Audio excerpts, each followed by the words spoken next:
राधे राधे दोस्तों, आइए हमारे चैनल अलौकिक श्रद्धा में आपका स्वागत है। आज हम इस वीडियो में जानेंगे कि अक्षय तृतीया के दिन हमें क्या करना चाहिए, क्या खरीदना चाहिए और हमें क्या नहीं खरीदना चाहिए। इस दिन कौन कौन से सत्कर्म करने चाहिए और ख़रीदारी का मुहूर्त भी। तो आइए शुरू करते हैं। अक्षय का अर्थ है जो कभी ख़त्म ना हो, कभी समाप्त ना हो। तो इस दिन अक्षय तृतीया के दिन स्नान, दान और कुछ चीज़ें खरीदने और दान करने की भी विशेष महत्व बताया गया है। तो आइए जानते हैं कि हमें इस दिन क्या करना चाहिए और क्या नहीं करना चाहिए। तो इस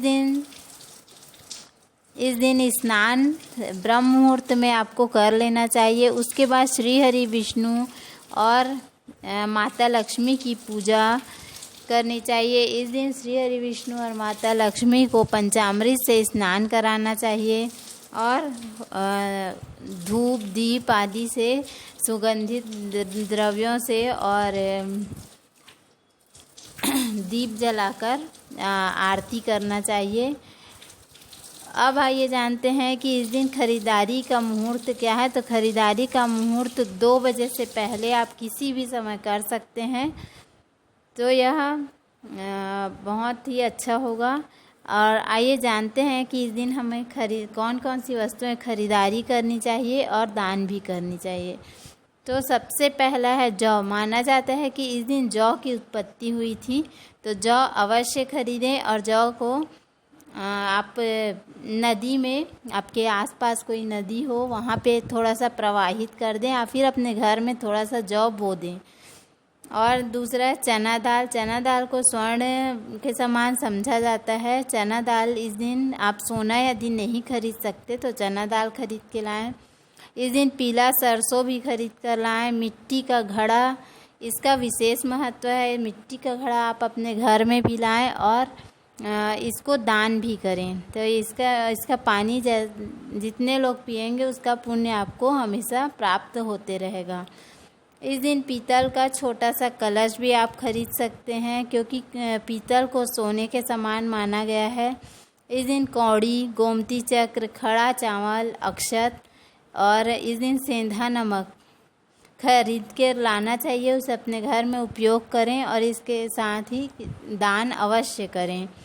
इस दिन हल्दी भी आप खरीद सकते हैं। कमल गट्टा, जो कि माता लक्ष्मी को बहुत प्रसन्न करता है। कमल गट्टा का माला यदि आप लक्ष्मी माता को अर्पित करते हैं तो, या फिर आप 5 कमल गट्टे खरीद कर माता के चरणों में रख दें। इस दिन चांदी का सिक्का भी खरीद सकते हैं, लौंग, इलायची और खड़ा धनिया भी। तो आप सभी वस्तुएं नहीं खरीद सकते तो कुछ न कुछ अवश्य खरीदें जो आप खरीद सकते हैं।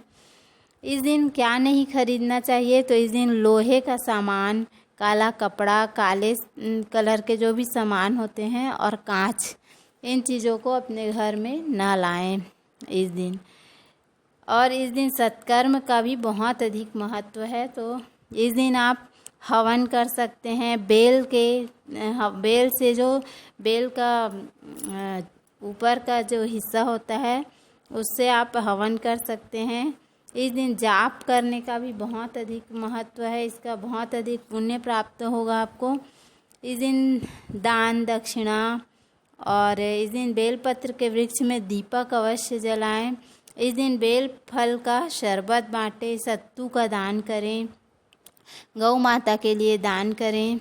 इस दिन पितरों का तर्पण अवश्य करें।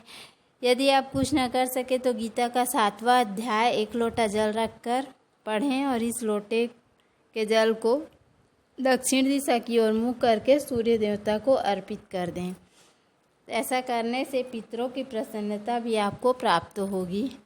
तो उम्मीद है आपको हमारे द्वारा दी गई जानकारी पसंद आई होगी। यदि हमारा वीडियो पसंद आए तो वीडियो को लाइक, शेयर और सब्सक्राइब करना ना भूलें। धन्यवाद। राधे राधे।